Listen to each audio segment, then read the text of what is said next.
రాష్ట్ర రాజకీయాల్లో ఉమ్మడి తూర్పు గోదావరి జిల్లా అత్యంత కీలకం. ఎక్కువ అసెంబ్లీ స్థానాలు కలిగుండటంతో అధికారం నిలబెట్టుకోవాలన్నా దక్కించుకోవాలన్నా ఈ జిల్లాలోనే కీలకం.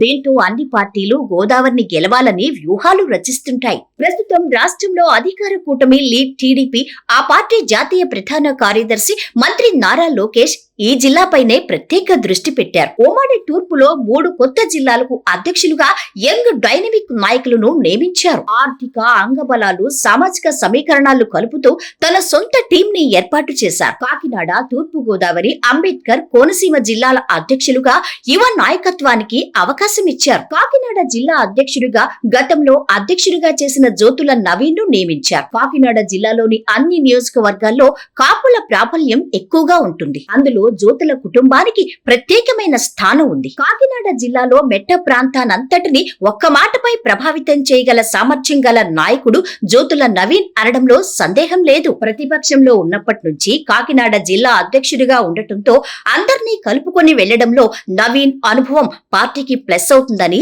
అధిష్టానం భావించి ఆయనకు అవకాశం ఇచ్చాయి. అలాగే రాజ్యసభ ఎంపీ సానా సతీష్ కూడా జిల్లాకే చెందినవాడు కావడంతో పార్టీ మరింత బలాన్ని పుంజుకుంటుంది అనడంలో సందేహమే లేదంటున్నారు విశ్లేషకులు. లోకేష్ తో సాన్నిహిత్యం ఉన్న సానా సతీష్ జిల్లాకు ప్రాజెక్టులు, నిధులు తీసుకురావడంలో మరింత కీలకంగా వ్యవహరిస్తారని జిల్లా పార్టీ నేతలు భావిస్తున్నారు. అంబేద్కర్ కోనసీమ జిల్లా అత్యంత కీలకమైన జిల్లానే చెప్పాలి. ఈ జిల్లాలో సామాజిక వర్గాల మధ్య వివాదం రాష్ట్రంలోనే ప్రకంపనలు పుట్టించిన సందర్భాలున్నాయి. అలాంటి జిల్లాలో సామాజిక సమీకరణాలను సమతుల్యం చేయడంలో లోకేష్ వ్యూహాత్మకంగా వ్యవహరించారు. జిల్లా అధ్యక్షుడు పదవి బీసీ నాయకుడు గుత్తుల సాయికిచ్చి ప్రధాన కార్యదర్శిగా గంధం పల్లంరాజుకి అవకాశం ఇచ్చారు. ఇటు బీసీలను అటు కాపులను ఒక్కతాటిపైకి తీసుకొచ్చి పార్టీ బలోపేతానికి వ్యూహాత్మక రాజకీయ ఎత్తుగడ వేశారు లోకేష్. గత కొన్ని సంవత్సరాల నుంచి పార్టీకి సేవ చేసిన గుత్తుల సాయికి బీసీల తరపున అవకాశం ఇవ్వడంతో పాటు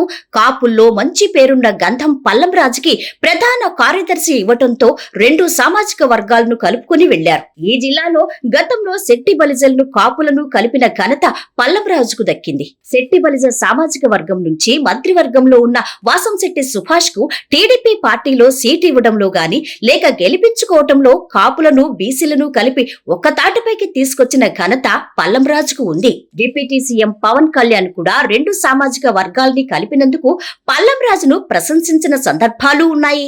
మరో జిల్లా తూర్పు గోదావరి. ఈ జిల్లాలో బొడ్డు వెంకటరమణ చౌదరికి జిల్లా అధ్యక్షుడిగా అవకాశం దక్కింది. రాజానగరం నియోజకవర్గం నుండి టీడీపీ తరపున బరిలో ఉన్న వెంకటరమణ చౌదరి పొత్తులో భాగంగా ఆ స్థానాన్ని జనసేనకు వదులుకోవాల్సి వచ్చింది.